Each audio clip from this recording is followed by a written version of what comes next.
सुप्रभात बच्चों, आज की कक्षा में आपका स्वागत है।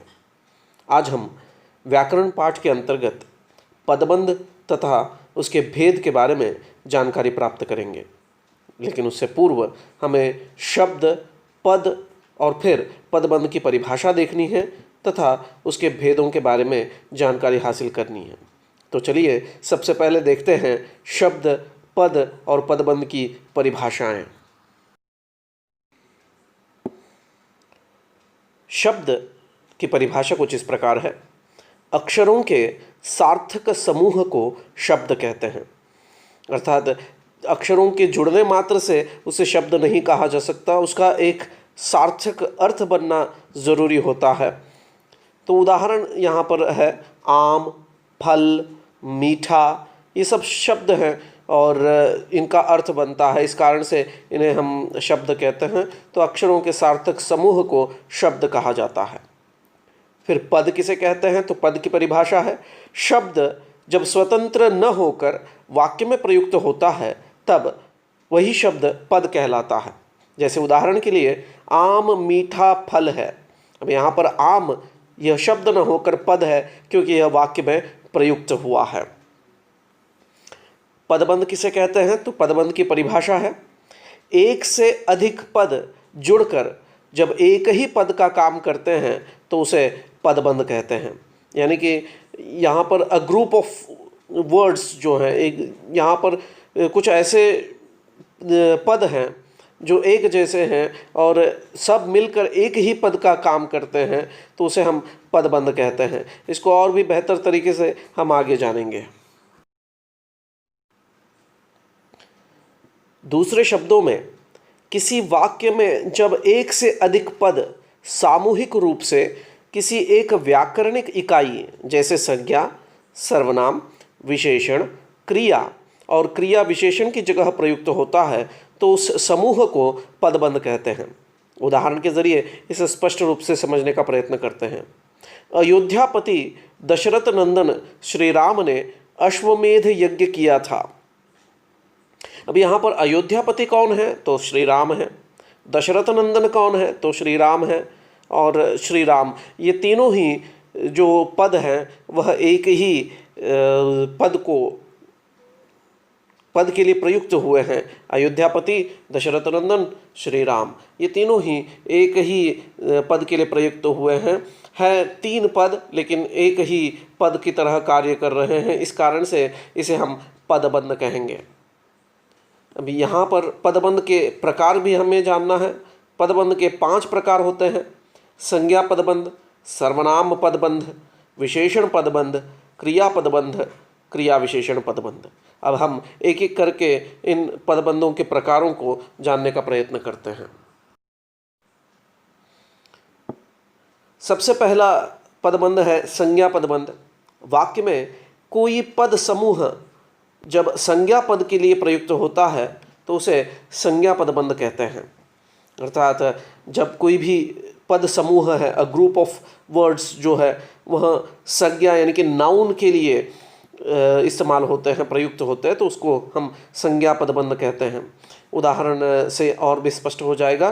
केसरी नंदन पवन सुत हनुमान श्री राम के अनन्य भक्त थे। अब यहाँ पर जो रेखांकित पद है उनको ज़रा ध्यान से देखिए। केसरी नंदन कौन है? तो हनुमान जी हैं। पवन सुत कौन है? तो हनुमान जी हैं। तो हनुमान के लिए ये तीनों ही पद जो है वो इस्तेमाल हुए हैं और ये तीनों ही पद किसे रिप्रेजेंट करते हैं? तो नाउन को, यानी कि संज्ञा को रिप्रेजेंट करते हैं। इस कारण से यह संज्ञा पदबंध है। केसरी नंदन पवन सुत हनुमान, यह संज्ञा पदबंध है। अगला जो पदबंध है वह है सर्वनाम पदबंध। वाक्य में कोई पद समूह जब सर्वनाम पद के लिए प्रयुक्त होता है तो उसे सर्वनाम पदबंध कहते हैं। सर्वनाम अर्थात प्रोनाउन, जो नाउन की जगह पर यानी कि संज्ञा के बदले में जिस शब्द का प्रयोग किया जाता है उसे सर्वनाम कहते हैं। तो यहाँ पर अ ग्रुप ऑफ वर्ड्स जो है वह प्रोनाउन को रिप्रेजेंट करते हैं। जैसे उदाहरण से हमें और स्पष्ट हो जाएगा, हमेशा शोर करने वाला वह आज शांत है। हमेशा शोर करने वाला वह यहाँ पर सर्वनाम है और ये हमेशा शोर करने वाला, ये किससे जुड़ा हुआ है, तो वह सर्वनाम से जुड़ा हुआ है। इस कारण से यहाँ पर हमें सर्वनाम पदबंध स्पष्ट होता हुआ दिखता है। अब हम आगे बढ़ते हैं अगले पदबंध की तरफ। अगला पदबंध है विशेषण पदबंध। विशेषण अर्थात एडजेक्टिव। वाक्य में कोई पद समूह जब विशेषण पद के लिए प्रयुक्त होता है तो उसे विशेषण पदबंध कहते हैं। यानी कि अ ग्रुप ऑफ वर्ड्स जो है वह एडजेक्टिव को रिप्रेजेंट करता है। जैसे उदाहरण के लिए, मैंने मेरी बेटी को एक सचित्र और मोटी पुस्तक भेजी। अब यहाँ पर जो रेखांकित पद है, एक, सचित्र और मोटी, यह पुस्तक की विशेषताएं बताता है। इस कारण से यह विशेषण पदबंध है। अगला पदबंध है क्रिया पदबंध अर्थात वर्ब। वाक्य में कोई पद समूह जब क्रियापद के लिए प्रयुक्त होता है तो उसे क्रिया पदबंध कहते हैं। अर्थात group of words which represents verbs, उसको हम क्रिया पदबंध कहते हैं। उदाहरण से यह और भी स्पष्ट हो जाएगा, बच्चे दौड़े चले जा रहे थे। अब इसमें जो रेखांकित है वह है दौड़े चले जा रहे थे और यह क्रिया को दर्शाता है। इस कारण से यह क्रिया पदबंध है। पांचवा और आखिरी पदबंध है क्रिया विशेषण पदबंध यानी एडवर्ब। वाक्य में कोई पद समूह जब क्रिया विशेषण पद के लिए प्रयुक्त होता है तो उसे क्रिया विशेषण पदबंध कहते हैं। अर्थात a group of words which represents adverb, उसे हम क्रिया विशेषण पदबंध कहते हैं। उदाहरण के लिए, पिता ने बेटी को चूमते हुए बड़े प्रेम से उठाया।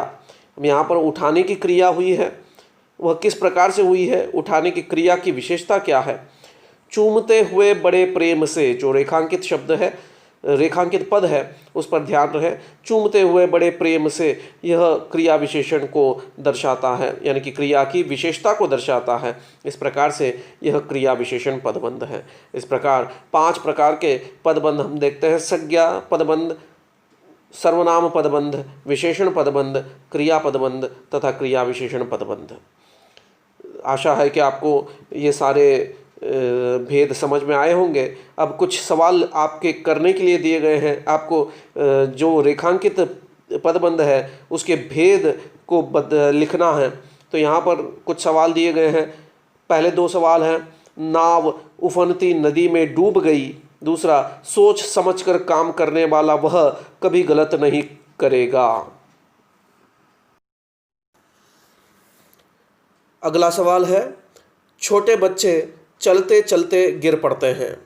सवाल नंबर 4, छत पर रहने वाला कबूतर आज दिखाई नहीं पड़ा। 5वां सवाल, हमारा खेत इस कोने से उस कोने तक फैला है। 6वां सवाल, श्याम का भाई राम पराक्रमी है। 7वां सवाल, अदिति प्यारी, भोली और हंसमुख लड़की है। 8वां सवाल, हंसने हंसाने वाला वह आज रो रहा है। तो इन सवालों के जवाब आप लिखिए। कोई भी शंका या कोई भी सवाल हो तो मुझसे संपर्क कर सकते हैं। धन्यवाद।